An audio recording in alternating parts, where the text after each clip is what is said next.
Hello students, in this video I will explain how to enter values using input stream reader. Previously we have seen two methods, one by direct assignment, another by the BlueJ method. So let us see how to enter values using the input stream reader. So very first thing that you need to remember is first you will write import statement.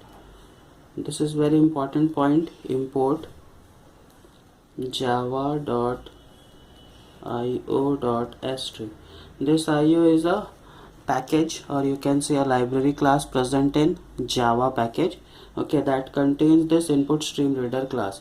So to enter the values you need to write the statement import java.io.string.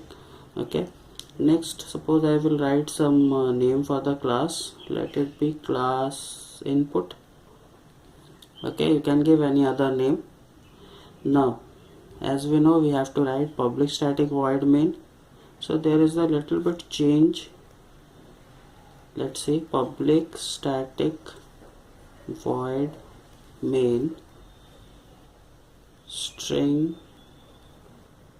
args, and this should be followed by throws IO exception. This is the next point to remember. First point was import java.io.string.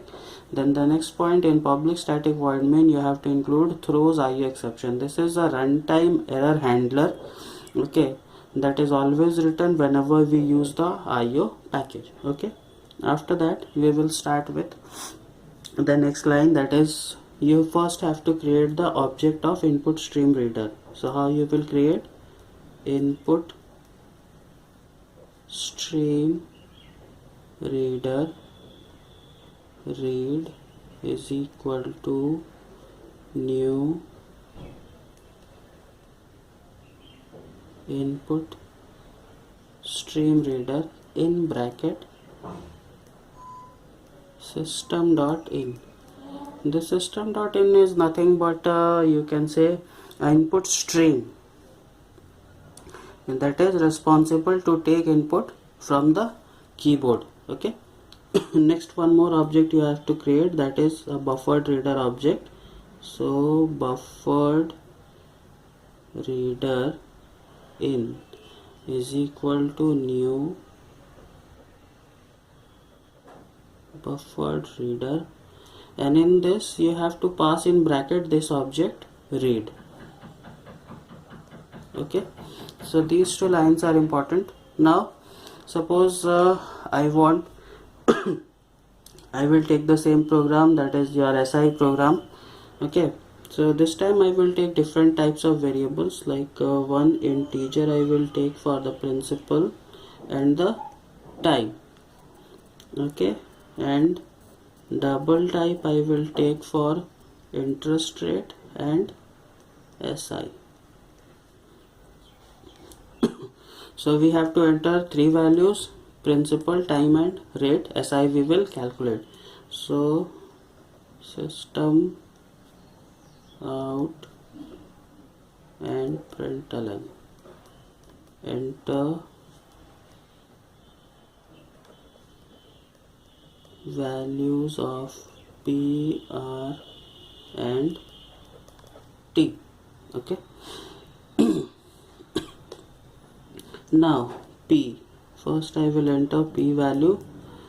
Okay, so to enter values using input stream reader we will use some functions. So this function will be here your in dot read line. Remember, always whenever we enter using input stream reader, it enters the value in string form. That's why we are writing read line function. Okay, here this in is the same object that we have created for the buffered reader object.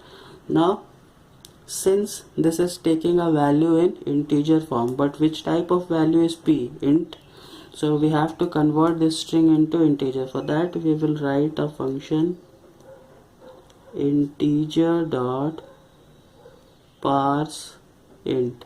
Now this entire will go in the bracket. Okay, this part will take the actual input, that will be in which form? String form. Now we need in integer form, so this part will convert this string back into integer form. Okay. Similarly, we will write for t. This will be same, integer dot parse int and int dot read line. But see, r is of double type, so this integer will become double dot. Similarly, here we will change it into parse double. Remaining this int dot read line will be same. So if suppose I have used float instead of double, so this will become float dot parse float. Similarly for other data types, only thing you need to remember here, always it takes in terms of string. So this string will has to be converted into the required data type by using these functions. Okay. Now we will do the remaining part, that is si is equal to prt divided by 100, and similarly we will print the value system out println simple interest is equal to plus si. Okay. So once again, to recap some points that you need to remember by using input stream reader. First point is this point where you will be using import java.io.asterisk. Next, within public static void main, here you will write this line throws IO exception. This has to be second point. Okay. Then these two objects, input stream reader object and buffer reader object, and last the required function, and those has to be converted into required data type. Okay. This is how you will use input stream reader. In the next video I will explain about the scanner.